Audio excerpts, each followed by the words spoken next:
So this is how you fake it till you make it in your job interview, part 2.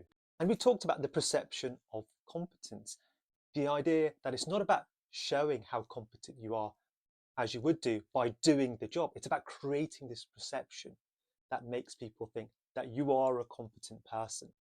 Now, one of the points that I highlighted was the importance of language. Using language that makes you appear as if you are competent creates that perception.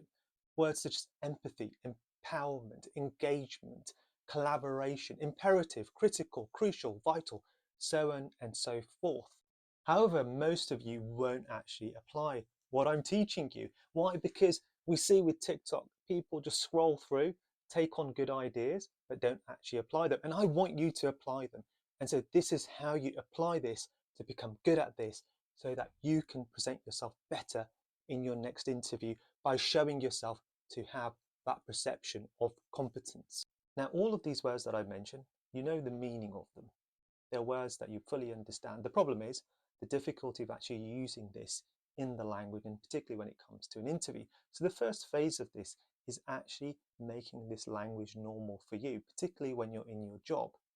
Now, what's interesting is that you probably use these words in an email, right?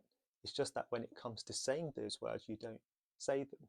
So the trick here is how you're going to transition to actually using these words is by speaking out what you write on email out aloud. So instead of typing, you say out aloud your email. You can even use text to speech, right? And what you'll find is you're forced, therefore, to verbally use better language, bigger words, more precise language that obviously you would write in an email. But in this case, you're actually utilizing those words.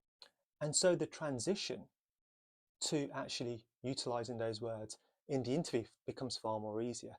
And therefore, you're in a position now to create that perception of competence by using great language.